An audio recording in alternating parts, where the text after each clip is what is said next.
Hello everybody, my name is Prasanna Kumar Pushakaila and you're watching Prasanna Kumar's Ministry YouTube channel.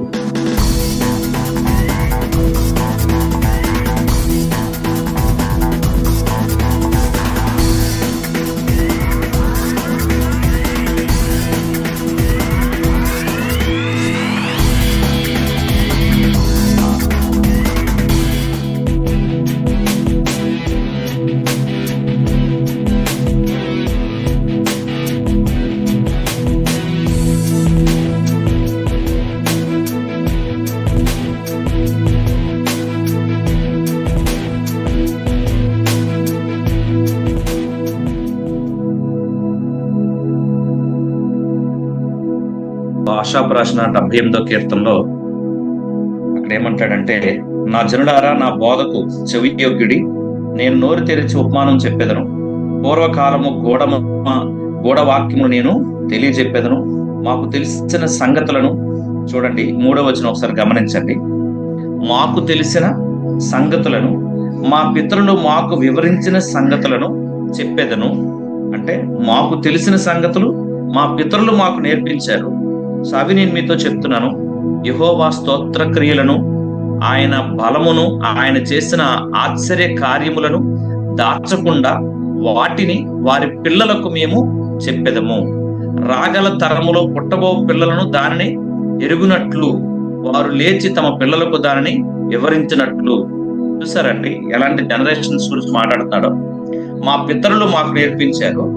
మా పితరులు ఎడల దేవుడు చేసిన కార్యాలు అవన్నీ కూడా వారు మాకు నేర్పించారు. మేమేమో రాబోతున్నటువంటి మా పిల్లలకు నేర్పిస్తాం. మా పిల్లలేమో రాబోతున్న ఆ జనరేషన్ నేర్పిస్తారు. దేవుని యొక్క క్రియలు, యెహోవా స్తోత్ర క్రియలు అలా మేము వివరించాలనుకుంటాం. సో దేవుడి గురించి ఎన్నో విషయాలు ఉన్నాయి, కానీ బట్టి ఎవరు కూడా దీన్ని యూత్ పట్ల కేర్ తీసుకోవట్లేదు కదా. సో మన ఈ సంగతులు మన పిల్లలకి తెలియకపోతే వారు భ్రష్టులు అవుతారు కదా. ఆ తరాన్ని మనం పాడు చేసిన వారు అవుతాం కదా. సో సొలొమోను తను రాస్తున్న సామెతలు అంతట్లో కూడా నా కుమారుడా నా మాట ఆలకించు, నా కుమారుడా నా కుమార్తె, నా కుమారుడు అనే మాటలు ఎక్కువ మనం చూస్తాం. సో ఎందుకంటే రాబోతున్న తరానికి అందించాలని. ఏమండి, సో నేను 2 days అంటే నిన్న మొన్న 2 days నేను రాజమండ్రిలో ఒక సెమినార్ కి నేను అటెండ్ అయ్యాను. సో అక్కడ పెద్ద పెద్ద స్కాలర్స్ వచ్చారు, బైబుల్ స్కాలర్స్.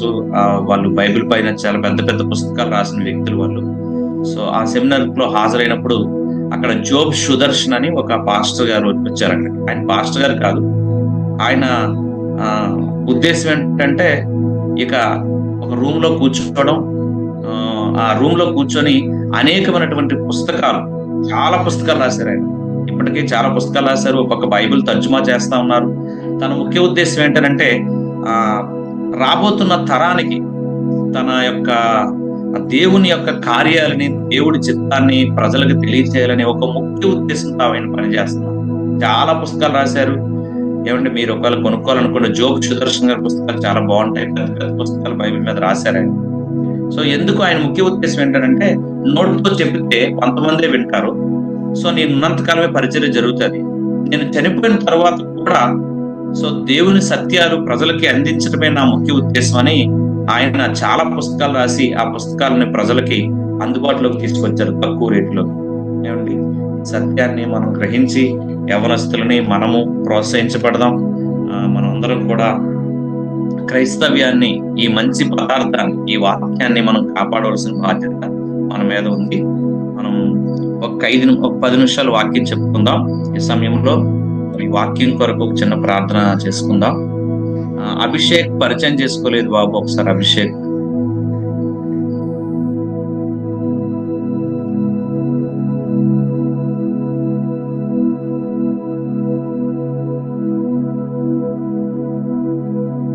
ప్రైజర్ పాస్టర్ గారు, ఇక్కడున్న ప్రతి ఒక్క పాస్టర్ గారు అందరికీ నా హృదయక వందనాలు తెలియజేసుకుంటున్నాను. నా పేరు అభిషేక్. నేను బీటెక్ గ్రాడ్యుయేట్ ని. మా నాన్నగారు చెప్పారు యూత్ క్లాసెస్ జరుగుతున్నాయి, కాస్త అటెండ్ అవ్వు బాబా అనగానే దానియల్ పాస్టర్ గారు నాకు తెలిసిన వాళ్ళు, ఆయన నాకు బాప్తిసం ఇచ్చారు. సో మరి నాన్నకి మాట మార్చి చెప్పకుండా జాయిన్ అవ్వడానికి ప్రయత్నించాను. అలాగే జాయిన్ కూడా అయ్యాను. మా కోసం ప్రేయర్ చేయండి. Thank you sir. ఓకే, ఇంకెవరైనా పరిచయం చేసుకోలేని వ్యక్తులు ఎవరైనా ఉంటే చేసుకోవచ్చు.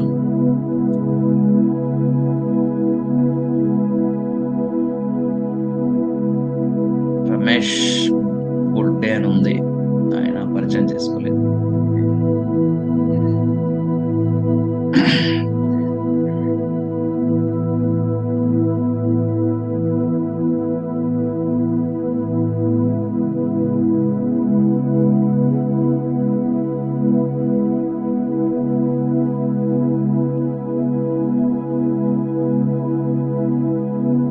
ఓకేనండి, కొన్ని మాటలు మీతో చెప్పి నేను ఈరోజు మనం క్లోజ్ చేసుకుందాం. వచ్చే వారం నుంచి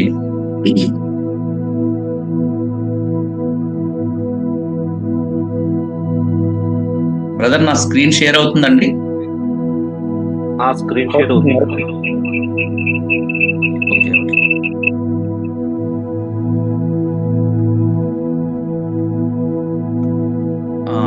ఈ జూమ్ మీటింగ్ లో ప్రార్థన చేసి మేము సెలెక్ట్ చేసుకున్నటువంటి పుస్తకం ఏంటనంటే ద బుక్ ఆఫ్ డానియల్. ఈ గ్రంథాన్ని ప్రార్థన చేసి ఏది చెప్పాలని ఆలోచన చేస్తా ఉన్నాం. సో ఈ గ్రంథం అయితే బాగుంటుంది అని ప్రార్థనా పూర్వకంగా ముందుకొచ్చాం.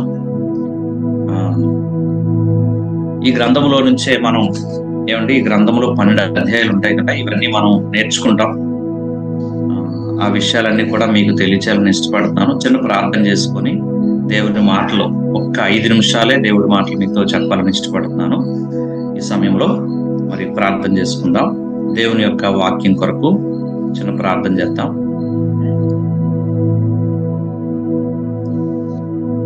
పరిశుద్ధుడా, ప్రేమ కలిగిన తండ్రి, దయగలిగిన స్వామి, మీకు వందనాలు ప్రభా, మీకు స్తుతులు ప్రభా, మీకు స్తోత్రాలు దేవా. నాయనా తండ్రి, ఈ సమయంలో నీ కరుణా హస్తము ప్రభా తండ్రి మాకు తోడుగా ఉంచావు గనక మేము సజీవులుగా ఆరోగ్యవంతులుగా ఉన్నాం తండ్రి.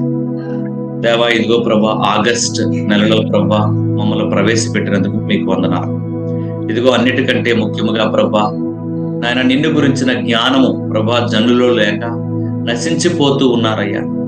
నాయనా తండ్రి, ఈ సంగతులను ప్రభా మేము ఎరిగి చూసి వాటి గురించి చెప్పుకొని ప్రభా ఇలా అయిపోతున్నారని చెప్పుకొని ప్రభా అయినా తండ్రి మరి బాధపడడం కంటే దానికోసం నేనేం చేస్తున్నాను, నా వంతుగా నేనేం చేయాలన్న ఆలోచనతో ప్రభా ప్రారంభించినటువంటి ఈ యొక్క ఆయన ప్రభా కార్యక్రమంలో ప్రభా అయినా తండ్రి మీరు సహాయం చేస్తూ వచ్చారు. అయినా తండ్రి ఇంతవరకు ప్రభా తండ్రి అన్ని విషయంలో మీకు చూపించారు. నాయనా తండ్రి ఇది మొదలుకొని ప్రభా ఈ యొక్క జూమ్ మీటింగ్ ప్రభా తండ్రి నాయన ప్రభా కొనసాగడానికి కావలసినటువంటి కృపను, కనికరమును, దయను, వాత్సల్యతను మీరు అనుగ్రహించారు. నాయన తండ్రి ప్రభా ఏ ఉద్దేశం అయితే ప్రభా తండ్రి ప్రారంభించి ఉన్నామో ఇదిగో ప్రభా తండ్రి ఆయన ఉద్దేశాన్ని నెరవేర్చండి. ఇదిగో యవనస్తులు దూర ప్రాంతాల్లో ఉంటూ అయ్యా ప్రభా తండ్రి మరి నాయన ప్రభా సేవకులు పిల్లలు దూర ప్రాంతాల్లో ఉంటూ అయ్యా మేము కూడా ప్రభా తండ్రి నాయన ప్రభా వారి జీవితాలను చూస్తా ఉంటుండగా ప్రభా అయ్యా వారికి గురించి పట్టించుకునే నాదుడు ఒక్కడు కూడా లేడు నాయన. ఇదిగో ప్రభా తండ్రి నా జనులు జ్ఞానము లేక నశించిపోతున్నారు. ఇదిగో వారి విషయంలో యాజకులు జ్ఞానాన్ని విసర్జిస్తున్నారు, యాజకులు జ్ఞానాన్ని తృణీకరిస్తున్నారని చెప్పినట్లు ప్రభా మేము దాన్ని తృణీకరించకుండా అయా నీ జనులకు ప్రభా నిన్ను గురించినటువంటి జ్ఞానాన్ని ప్రభా నిన్ను గురించినటువంటి సత్యాన్ని ప్రభా ప్రజలకి చెప్పడానికి ప్రభా ఇదిగో నాయనా తండ్రి మీరు కృప చూపుతున్నందుకు నీకు వందనాలు అయ్యా. చాలా మంది యవనస్తులు ఉన్నారు అయ్యా. అయ్యా ప్రభా చాలా మంది ప్రభా తండ్రి లీడర్స్ సంఘములో ఉన్నారు ప్రభా. అయినా తండ్రి వీళ్ళు అయినా ప్రభా ఈ యొక్క జూమ్ మీటింగ్ లో జాయిన్ అయ్యి ప్రభా నీ మాటలు నేర్చుకుని ప్రభా ఈ ఆత్మీయ సహవాసంలో ఉండడానికి కృప చూపించయ్యా. ఇదిగో లోకములో తప్పుడు సిద్ధాంతాలు కనిపిస్తా ఉన్నాయి ప్రభా ఆయన తండ్రి. అలాగనే ప్రభా అన్న తండ్రి ఇదిగో ప్రభా మరి నీ బిడ్డల ప్రభా సంఘాన్ని విడిచిపెట్టి కుటుంబాలను విడిచిపెట్టి అయా సహవాసాన్ని విడిచిపెట్టి మరి ఎక్కడో దూర ప్రాంతంలో ఉండేటప్పుడు అయా లోకం యొక్క ప్రభావం వారి మీద చాలా ఎక్కువ ఉంటుంది ప్రభా నాయన తండ్రి. అటువంటి ప్రభావం నుండి వారు నాయన ప్రభా ఏ విధంగా విడుదల పొందగలరు? వారు రాలేరు, మేము వారి దగ్గరికి వెళ్ళలేము. కానీ మాకు ఇచ్చినటువంటి ఈ యొక్క మీడియా ద్వారా ప్రభా వారి మధ్యలోకి వెళ్ళడానికి ప్రభా కృప చూపుతున్నాం నాయన. నీకు వందనాలు దేవా తండ్రి. ఆయన ప్రభా, అలాగనే యూట్యూబ్లంట, ఫేస్బుక్లంట ప్రభా, క్రైస్తవుల పైన, క్రీస్తు పైన ప్రభా, బురద జల్లేటటువంటి బైబిల్ పైన కూడా తప్పుడు అబద్ధాలు నాయన ప్రభా తప్పుడు విషయాలను ఎత్తి చూపిస్తూ ప్రభా తండ్రి అనేక మందిని విశ్వాసం నుంచి తప్పిస్తూ ప్రభా, అట్లీస్ట్ ప్రార్థన కూడా చేసుకోవాలన్నటువంటి ఆ జ్ఞానాన్ని కోల్పోయినటువంటి వారి కొరకు ప్రభా ఈ గుడికి ఏర్పాటు చేసి ఉండగా మీరు మా మధ్యలో ఉండండి అయ్యా, మాతో మాట్లాడండి అయ్యా, మమ్మల్ని దర్శించండి అయ్యా, మీ కృప మాకు తోడుగా ఉంచండి అయ్యా. నీకు వందనాలు, స్తుతులు, స్తోత్రాలు దేవా. నాయన తండ్రి, ఈ యొక్క ముఖ్య ఉద్దేశం మీరు ఎరుగుదురు నాయన తండ్రి ప్రభా, తండ్రి నాయన ప్రభా, నిరూపించిన జ్ఞానాన్ని ప్రభా నాయన తండ్రి భక్తులు పంచుకోవడానికి, తెలుసుకోవడానికి, నేర్చుకోవడానికి కృప చూపించయ్యా. అయ్యా, ఈ సత్య గ్రంథాన్ని ప్రభా నీ బిడ్డలు ప్రభా తండ్రి నాయన గ్రహించినట్లుగా సహాయం చేయి తండ్రి నాయన ప్రభా. దాని కొరకు ప్రభా తండ్రి మమ్మల్ని అందరినీ మీరు వాడుకోండి ప్రభా, మా సంఘాల్లో వాడుకుంటయ్యా, సమాజంలో వాడుకుంటయ్యా, ఇలాంటి మీడియా ద్వారా మమ్మల్ని వాడుకుంటయ్యా. ఇదిగో ప్రభా తండ్రి నాయన ప్రభా, ఇదిగో ఇది మొదలుకొని ప్రభా ఇది కొనసాగునట్లుగా మీరు సహాయం చేయకపోతే మేము కొనసాగించలేమయ్యా నాయన తండ్రి. దీన్ని ఆటంకపరిచేటటువంటి శక్తుల ప్రభావం నుండి ప్రభా అయినా తండ్రి అయినా దీన్ని ఎవరు ఆటంకపరచుకుంటున్నట్లుగా సహాయం చేయి తండ్రి. దీనికి ఆటంకాలు రాకుండా సహాయం చేయి ప్రభా అయినా తండ్రి. ఆటంకాలులో కూడా మేము ముందుకు సాగాలో ప్రభా, ఆ జ్ఞానమును, ఆ వివేచన, ఆ బుద్ధియు ప్రభా, ఆ బలమైన ప్రార్థనా జీవితమును మీరు మాకు అనుగ్రహించండి ప్రభా. ఆయన తండ్రి వాక్యమును ప్రభా బోధించే సమయములో ప్రభా ఆయన తండ్రి ఒక గొప్ప ఆయన తండ్రి ప్రభా ఆయన తండ్రి ఆయన ప్రభా ఒక ఆయన ప్రభా ప్రభావాన్ని, ఒక గొప్ప ఉజ్జీవాన్ని ప్రభా, ఒక గొప్ప రివైవల్ ప్రభా తీసుకురమ్మని కోరుతా ఉన్నాను ప్రభా. ఆయన తండ్రి ప్రభా యవనస్తుల్లో అయ్యా ప్రభా సేవకుల్లో మా అందరిలో కూడా ఆ రివైవల్ తీసుకురండి ప్రభా నాయన. మీకు వందనాలు. అలాగే ప్రభా తండ్రి నాయన ప్రభా మమ్మల్ని అందరినీ మీ చేతులకు అప్పగించు. టెక్నికల్ ఇష్యూస్ లేకుండా, ఎటువంటి ఇబ్బందులు లేకుండా ఈ యొక్క జూమ్ మీటింగ్ కొనసాగునట్లుగా సహాయం చేస్తారని కోరుకుంటున్నాం. మహిమయు, ఘనతయు, ప్రభావాలు మీరు పొందుకొని మమ్మల్ని మీ చేతులకు అప్పగించుకుంటూ యేసు నామములో అడుగుచున్నాము తండ్రి. ఆమేన్. ఆమేన్. ఓకేనండి.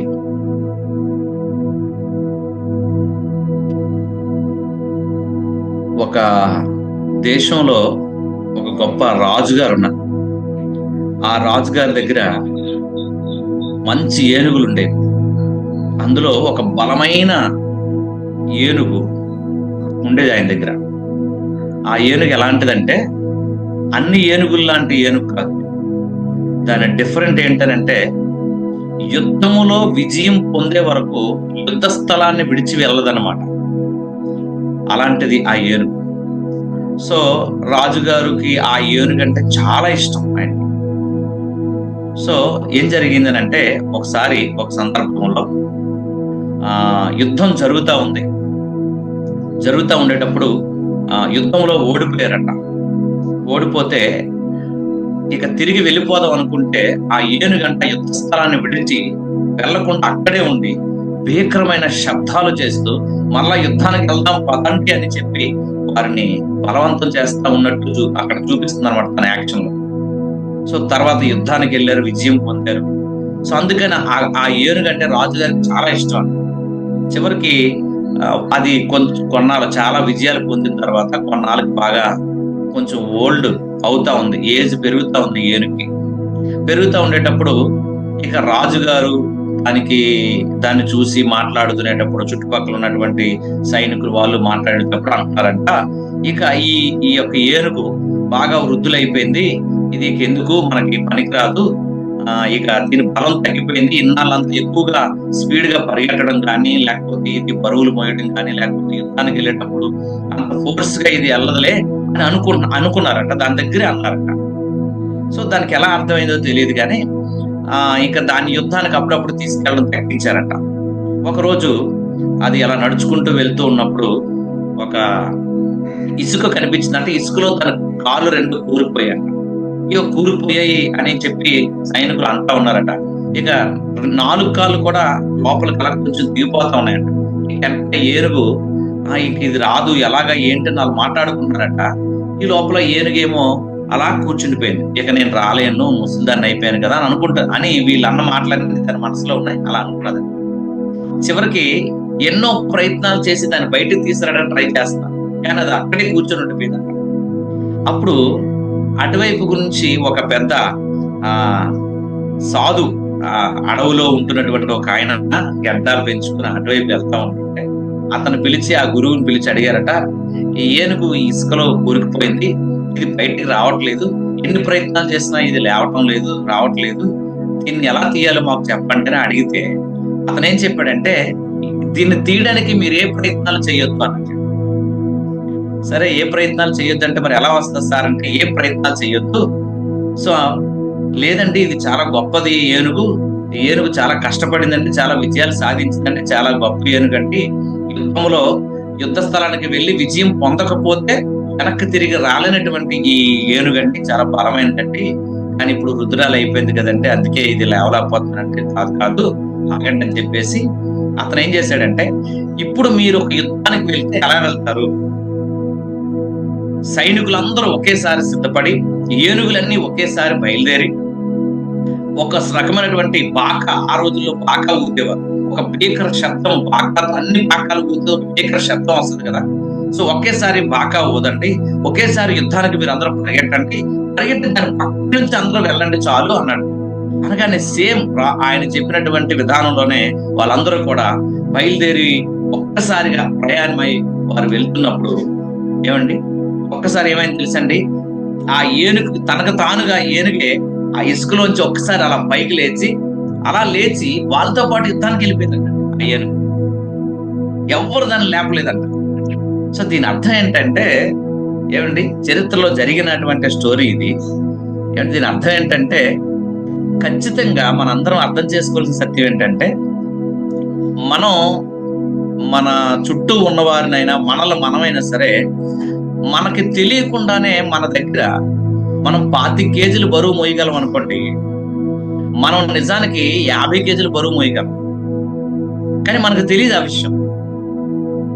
ప్రతి మనిషిలో కూడా చాలా సామర్థ్యత ఉంటుంది ఏమండి, కానీ నేను చేయలేను, నా వల్ల అవ్వదు అని ఎప్పుడైతే అనుకుంటారో వారు ఏమీ చేయలేరు. ఏమండి, ఒక ఆయన ఏం చెప్పాడంటే, స్మాల్ టిప్ బిగ్ విక్టర్ అన్నాడు అనమాట. ఒక చిన్న ప్రయత్నాలే పెద్ద విజయాలు ఇస్తాయన్నమాట. పెద్ద విజయాలు ఇస్తాయి మన జీవితంలో. ఏమండి, యవ్వనస్తులు కానీ, పాస్టర్స్ కానీ, లేకపోతే పాస్టర్ అమ్మగారులు కానీ, లేకపోతే ఎవరైనా సరే ఏమంటే ఫ్యామిలీ లైఫ్ లో కానీ, ఇక అయిపోయింది నా జీవితం, ఇక నేనేం చేయలేను అని మనం అనుకోవడం కంటే మన చుట్టూ ఉన్నవారు మనల్ని ఒక్కోసారి మనం అనుకుంటాం చాలా సార్లు నేనేం చేయలేను అని. ఒక్కోసారి మనం ఎదుటి వారికి కూడా చెప్తాం, మనం ఏం చేయలేము, మీరేం చేయలేరు, ఇంక అయిపోయింది, నువ్వేం చేయగలవు, నీ చేత కాదులే, నీ జీవితం అయిపోయింది, నువ్వు కొలాప్స్ అయిపోయావు అని అనగానే ఖచ్చితంగానే వాళ్ళు అవునా నిజమేనా అని తమలో ఉన్న శక్తిని వారు గుర్తించుకోలేనటువంటి స్థితిలో ఉంటారు. ఏమండి, సో దానియేలు గ్రంథంలో మనం చూస్తే దానియేలు జీవితం ఎలాంటిదనంటే, అసలు తనకున్నటువంటి తన ఒక రాజ వంశంలో పుట్టినటువంటి వ్యక్తి అయినా, అలాంటి గొప్ప వ్యక్తి తను బ్రతకడానికి ఎటువంటి సోర్స్ కూడా తనకు లేవు. తన భూమి మీద ఎందుకు బతకాలా? ఎందుకంటే తాను చేయని తప్పుకి తాను బబులోని చెరకు వెళ్లాల్సి వచ్చింది. తాను చేయని తప్పుకి తను నపుంసకుడిగా చేయబడ్డాడు. తాను చేయనటువంటి తప్పులకి ఏమండి తాను అక్కడ బానిసత్వం అనుభవించాల్సి వచ్చింది. సో ఎక్కడున్నా సరే ఏమండి అతను తనకి అంటే మనం తర్వాత తన గురించి చూస్తాం, తన పేరెంట్స్ తనతో లేరు, తనకున్నటువంటి బంధుమిత్రులు కూడా పెద్దగా తనతో ఎవరూ లేరు. ఏమండి, అంతేకాదు తన దగ్గర ఉన్నటువంటి ఒక పావలా కూడా తన దగ్గర ఎటువంటి ఆస్తి అంతస్తు ఏమీ లేదు. ఏమండి, అసలు ఎటువంటి బతకడానికి ఏ అవకాశాలు లేకపోయినా సరే ఏమండి దేవుడు నన్ను విడిచిపెట్టలేదు, దేవుడు నాతో ఉన్నాడు. ఏమండి, తన దేశాన్ని విడిచిపెట్టాడు, తనకున్న పరిస్థితులన్నిటిని, తనకున్నటువంటి రిచెస్ అన్నిటిని వదిలేయాల్సి వచ్చింది. ఏమండి, అసలు బతకడానికి ఎందుకురా ఈ బతుకు, చస్తే బాగున్ను అన్నంత పరిస్థితి తన ముందు కనిపిస్తున్నప్పటికీ కూడా ఏమండి దానియేలు జీవితాన్ని కానీ మన జీవితంలో తీసుకొచ్చి చూస్తే, మన ఆయన జీవితాన్ని తొంగి చూస్తూ ఉన్నప్పుడు మనం చనిపోవాలనుకున్న మనకు కూడా ఏమంటే బలహీనమైన మనకు కూడా బలవంతులుగా బతకాలనిపిస్తుంది. మనం చూస్తే దానియేలు ఒక గవర్నర్ గా పనిచేసాడు. ఏమండి, 120 దేశాల కంటే పైన ఆ నెబుకద్నెజరు పరిపాలన చేస్తున్నాడు. ప్రతి దేశానికి ఒక నాయకుడు ఉన్నాడు, ప్రతి రాజ్యానికి ఒక నాయకుడు ఉన్నాడు. ఆ నాయకులందరికీ మీద ఇతను హెడ్ గా పనిచేస్తున్నాడు. అసలు బ్రతకడానికి అవకాశం లేని తన జీవితంలో తిరిగి మళ్ళా బ్రతికేటటువంటి పరిస్థితులు ఎలా వచ్చాయి, ఎలా రాగలిగాయి అని అంటే, దానియేలు యొక్క బలం ఏంటనంటే తనతో పాటు దేవుడు ఉన్నాడన్న సంగతి తనకు బాగా తెలిసింది. నాతో దేవుడు ఉన్నాడు, ఏమండి, నా పరిస్థితులు ఎలా ఉన్నప్పటికీ కూడా నాతో దేవుడు ఉన్నాడు, ఏమండి. సో తనకున్నటువంటి ఆలోచన మనం చూస్తున్నప్పుడు, తన బైబిల్ ఈ దానియేలు గ్రంథాన్ని మనం చదువుతున్నప్పుడు తనకున్నటువంటి ఒకే ఒకటి కనిపిస్తుంది ఏంటంటే, నాతో దేవుడు ఉన్నాడు, నాతో నా ప్రభువు ఉన్నాడు. సో ఆయన ఎక్కడున్నా కానీ దేవుడు నాతో ఉన్నాడు, నన్ను ఆయన విడిచిపెట్టలేదు, నన్ను ఆయన వదలలేదు, నాతో దేవుడు ఉన్నాడు అని ఒకే ఒక ఆలోచనకి ఏమండి ఈ దానియేలు గ్రంథం రాశాడు. ఏమండి, దానియేలు గ్రంథంలో దానియేలు గురించి మనం చూస్తే ఏమండి, అందులో దేవుడు తనతో ఉండటానికి గల ప్రధానమైన కారణాలు కానీ మనం చూడగలేదు. తర్వాత మనం చూస్తాం ముందుకి. సో దానియేలు యొక్క జస్ట్ ఈ స్లైడ్ లో ఒక 6 పాయింట్లు ఉంటాయి. జస్ట్ అలా చూడండి, మీరు తర్వాత స్క్రీన్ షేర్ చేసుకుని ఎక్స్ప్లెయిన్ చేయడానికి మనకు టైం సరిపోదేమో. సో దానియేలు జీవితంలో దానియేలుకి ఒక డిజైర్ ఉంది, ఏమండి, మీరు తర్వాత స్టడీ చేయండి. స్క్రీన్ కొంచెం అంటే పెద్ద చేయండి, షేర్ స్క్రీన్ ఫుల్ స్క్రీన్ చేయండి. ఫుల్ స్క్రీన్ రావట్లేదా? అంటే జస్ట్ అంటే ఇలా మామూలుగా వస్తుంది. అంటే దాన్ని స్లైడ్ మోడ్ ఉంటది కదండి, ప్లేస్ స్లైడ్ మోడ్ అదే ఉంటుంది.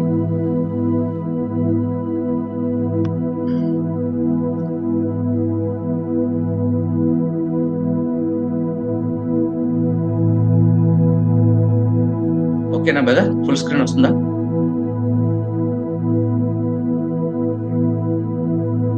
లోడింగ్ అవుతుంది అయ్యారు.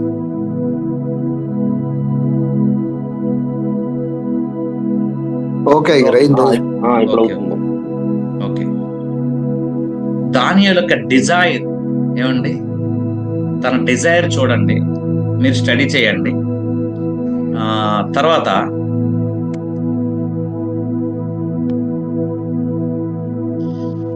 దానియేలు యొక్క డెసిషన్స్ ఈ పుస్తకంలో మనం చూస్తాం. ఏమంటే దానియేలు యొక్క డిజైర్ మనం చూస్తాం ఈ పుస్తకంలో. ఒక్కటి, ఆయన డిజైర్ లో చాలా ఉన్నాయి, జస్ట్ ఒక్కటి మీతో పరిచయం చేస్తాను. దానియేలు యొక్క డిజైర్ ఏంటంటే, సో దేవుడు నాతో ఉన్నాడు, నేను నా దేవుడికి ఇష్టంగా బ్రతకాలి. సో దేవుడికి ఇష్టమైనది దాంట్లో ఫస్ట్ ఏంటంటే, ఫస్ట్ ఉండవలసిన క్వాలిఫికేషన్ ఏంటంటే హోలీనెస్, పరిశుద్ధత. నేను పరిశుద్ధంగా ఉండాలి, ఎక్కడున్నా కానీ, నేను ఏ ప్లేస్ లో ఉన్నా కానీ. సో నేను పరిశుద్ధంగా ఉండాలి అనేదే దానియేలు యొక్క డిజైర్. సో నా దేవుడికి ఇష్టంగా బ్రతకాలి, బట్ అందులో నా దేవుడికి ఏది ఇష్టం అంటే పరిశుద్ధత, హోలీనెస్. సో అందుకే ఫస్ట్ చాప్టర్ లో మీరు చదివితే, రాజు భుజించే భోజనమును పానము నాకు వద్దు అంటాడు. ఎందుకనంటే అది తింటే నేను అపవిత్రునైపోతాను అంటాడు. సో అంటే తన యొక్క డిజైర్ ఏంటంటే పరిశుద్ధంగా ఉండాలనే డిజైర్, ఏమండి. సో ఈరోజు నేనైనా, ఈరోజు సేవకులైనా, లేకపోతే యవ్వనస్తులు, వారు దూర ప్రాంతాల్లో ఉంటారు, వారు కాలేజీల కోసమని, లేకపోతే వాళ్ళు ఎడ్యుకేషన్ నిమిత్తం కానీ, లేకపోతే పని నిమిత్తం కానీ, కోచింగ్ నిమిత్తం కానీ ఇతర ప్రాంతాలకు వెళ్ళేవారు. అసలు మీతో దేవుడు ఉన్నాడు, ఆయన మీతోనే ఉండాలనుకుంటే ఖచ్చితంగా మనందరికి ఒక డిజైర్ ఉండాలి. అది ఏంటంటే హోలీనెస్, పరిశుద్ధత. దానియేలు యొక్క డిజైర్ ఏంటంటే నేను పరిశుద్ధంగా ఉండాలి, ఫస్ట్ డిజైర్ అయింది. అందుకే దానియేలు గురించి కూడా దేవుడు మాట్లాడేటప్పుడు 3 సార్లు ఒక మాట పలుకుతాడు, ఏంటంటే ఇతడు నాకు బహుప్రియుడు అని అంటాడు. దానియేలు నువ్వు బహుప్రియుడివి అని దేవదూత వచ్చి తనతో చెప్తుంది. సో ఎందుకు అని అంటే, ఫస్ట్ అతని లైఫ్ లో సో అతనుకున్న డిజైర్ ఏంటంటే, ఏమండి, పరిశుద్ధంగా ఉండాలనే డిజైర్, ఏమండి. అంతేకాదు అతను తీసుకున్నటువంటి డెసిషన్స్ కూడా చాలా స్ట్రాంగ్ గా ఉంటాయి, ఏమండి. డిజైర్ మంచిదైనప్పుడు ఆ మంచి డిజైర్ కి మంచి డెసిషన్స్ కూడా తీసుకోవాలి, మంచి నిర్ణయాలు తీసుకోవాలి. దానియేలు తీసుకునే నిర్ణయాలన్నీ కూడా ఈ పుస్తకం అంతలో మనం చూస్తే ఆయన పరిశుద్ధంగా ఉండాలనే నిర్ణయం, ఏమండి ఆయన ప్రార్థన చేసుకోవాలనే నిర్ణయం, ఆయన తన దేశము కొరకు, రక్షణ కొరకు, తన చుట్టూ ఉన్నవారి రక్షణ కొరకు, క్షేమం కొరకు ఎప్పుడు ప్రార్థన చేయాలనే ఆ డెసిషన్స్ గొప్పవండి ఆయన తీసుకున్నాం. ఆయన తీసుకున్న డెసిషన్స్ ఎలాంటివనంటే ఎలాంటి మంచి డెసిషన్స్ తీసుకున్నాడు. ఆ డెసిషన్స్ లో ఆయన ప్రాణం పోయినా కానీ తన నిర్ణయాలు మార్చుకోలేదు.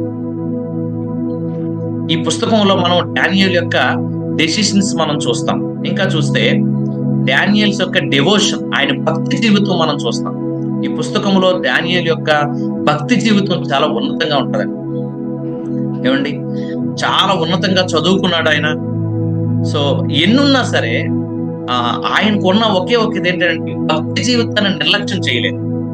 ఎక్కడున్నా అంటే తన దేశం యెరూషలేం అయితే తను ఉన్నదేమో బాబిలోన్, తన దేశం ఇశ్రాయేల్ దేశం అయితే తను ఉన్నదేమో బాబిలోన్ సామ్రాజ్యం.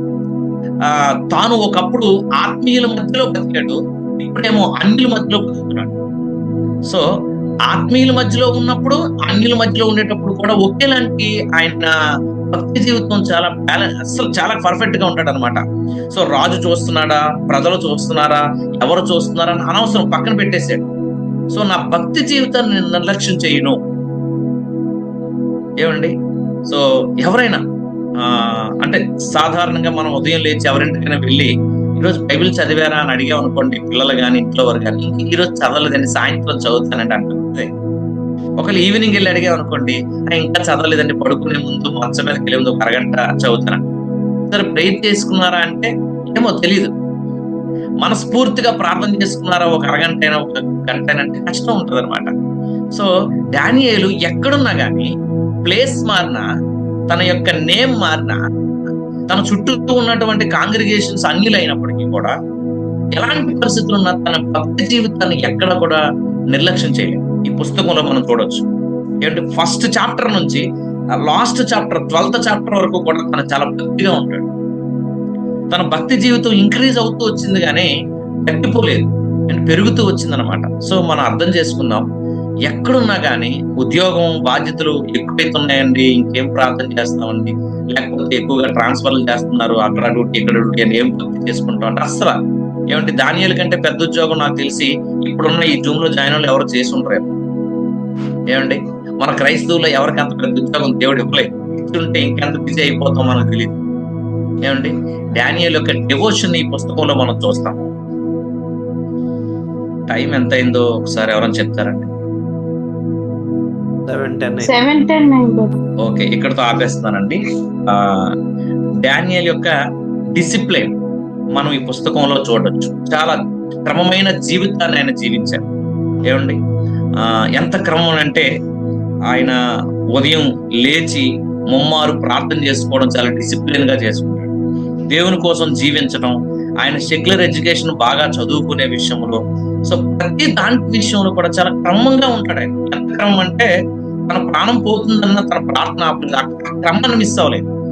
అందుకే రాజుగారి అంటే పైన రాజుగారికి అర్థమైపోయింది ఏంటంటే, నీవు అనుదినము సేవిస్తున్న దేవుడు, నువ్వు ముమ్మారు ప్రార్థన చేసుకుంటావు కదా, నువ్వే దేవుడికి ప్రార్థన అంటే. దానియేలు యొక్క క్రమమైనటువంటి జీవితాన్ని వారు చూశారు. బహు ఇష్టుడివి అనే మాట, బహు ప్రియుడివి అనే మాట, ఇతను బహు శ్రేష్టమైన బుద్ధి గలవాడు అనే రాజులు అతని గురించి సాక్ష్యం ఇస్తారు. కారణం ఏంటంటే అతని యొక్క డిసిప్లిన్, దేవుడు అతనికి డిసిప్లిన్ నేర్పించాడు. సో ఈ రోజుల్లో పిల్లలు ఎప్పుడు పడుకుంటారో వాళ్ళకే తెలియదు, ఎప్పుడు లేస్తారో వాళ్ళకే తెలియదు. పిల్లలు మనందరం నేర్చుకోవాలి. ఈ క్రీస్తు పూర్వం 5వ శతాబ్దంలో ఉన్న దానియేలు జీవితం మనకి డిసిప్లిన్ నేర్పిస్తా ఉంది, డెవోషన్ నేర్పిస్తా ఉంది, మంచి నిర్ణయాలు తీసుకోవాలని నేర్పిస్తా ఉంది. ఒక గొప్ప డిజైర్ ఉంది అతనికి, దేవుని కోసం జీవించాలి, దేవుని కోసం నేను పరిశుద్ధంగా జీవించాలని డిజైర్. ఏమండి, సో ఇలా ఈ పుస్తకంలో దానియేలు లైఫ్ స్టైల్ మనం చూస్తాం. అలాగే ఒక్కొక్క వ్యక్తుల యొక్క స్టడీస్ చేస్తాం. అన్నిటికంటే ముఖ్యంగా దేవుడు ఏమై ఉన్నాడు, దేవుడు ఏం చెప్పాలనుకున్నాడు ఈ పుస్తకంలో, ఆ విషయాలు కూడా మనం చూస్తాం. దేవుడి వాక్యాన్ని దీవించును గాక. ఆమేన్. చూడండి, ఈ ఒక్క మాట ఇది నన్ను బలంగా స్క్రీన్ షేర్ అవుతున్నట్టుంది. ఎవరైనా చదువుతారా ఈ మాట? ఉదాహరణలు ఇవ్వడం చాలా సులువు, ఉదాహరణగా నిలవడం కష్టం. ఎస్ ఏమండి, ఒక వ్యక్తి ఇలా ఉన్నాడు అని చెప్పడం చాలా సులువే నాలాంటోడికి. ఏమండి, అలా జీవించడం చాలా కష్టం. అండ్ ఆయన పేరు పెట్టుకున్నాను నేను కూడా. ఆయన గురించి చెప్పడం చాలా సులువే, బట్ ఆయన కోసం ఆయనలాగా జీవించడం, ఆయన ఎలాంటి దేవుడితో ఆయనకున్న ఆ సంబంధం ఎలా ఉందో చూస్తే ఏమండి చాలా ఆశ్చర్యాన్ని కలిగిస్తుంది. ఇదంతా మనకి ఉదాహరణలు ఇవ్వడం చాలా సులువుగా ఉంటది, కానీ ఉదాహరణగా నిలవడమే కష్టం. మనందరం అలా ఉండును గాక, ప్రభు సహాయం చేయను గాక. ఆమేన్. ప్రార్థన చేసుకుందామండి. ఫైనల్ ప్రేయర్ నేనే చేసి క్లోజ్ చేస్తాను. పరిశుద్ధుడా, ప్రేమ కలిగిన ఈ మాటలు నా జీవితంలో ఫలింపచేయ ఆయన ప్రభా. మేము నాయనా తండ్రి ఈ లోకంలో జీవిస్తా ఉన్నాం. ఈ లోకం మమ్మల్ని ప్రభావితం చేస్తా ఉంది. మా శరీరం మమ్మల్ని ప్రభావితం చేస్తా ఉంది. సాతానుడు మమ్మల్ని ప్రభావితం చేస్తా ఉన్నాడు. అయ్యా, ఒక దేవుని బిడ్డలుగా ఆయన ప్రభా, ఎవరమైనా సరే ప్రభా, యవనస్తులైనా సేవకులైనా మేమైనా ప్రభా ఆయన తండ్రి, మా యొక్క డిజైర్ ప్రభా తండ్రి, మా కోరిక ప్రభా ఆయన పరిశుద్ధంగా జీవించాలనే కోరికను ప్రభా మాకు అనుగ్రహించాను. నువ్వు పరిశుద్ధుడు కనుక నీ బిడ్డలుగా మేము కూడా పరిశుద్ధతను మెయింటైన్ చేయమని మమ్మల్ని కోరుతా ఉన్నాం. ఇదిగో ప్రభా తండ్రి, మా యొక్క డెసిషన్స్, ఒక మంచి నిర్ణయాలు తీసుకోవడం మాకు నేర్పించండి అయ్యా.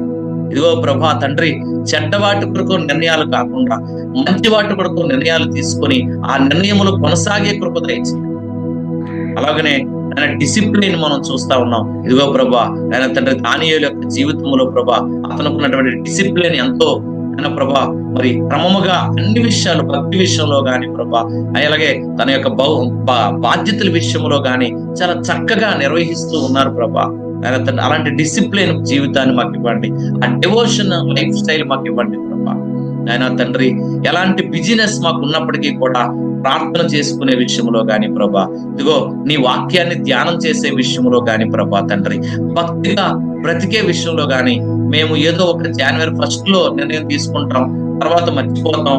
అలాగే మా పిల్లలు కూడా ఈ రోజు వారు దూర ప్రాంతాలకు వెళ్ళి కూడా ఇంటి దగ్గర ఉన్నప్పుడే డిసిప్లిన్ ఉంటది, బయటికి వెళ్ళేసరికి ఆ డిసిప్లిన్, ఆ డివోషన్ వాళ్ళు మిస్ అయిపోతా ఉన్నారు ప్రభా. ఆయన తండ్రి, వారి జీవితాల్లో కూడా ప్రభా తండ్రి ఇలాంటి క్రమమైనటువంటి జీవితాన్ని ప్రభా ఇగో ప్రభా ఉదాహరణగా మాకు దానియేలును ఉంచారు.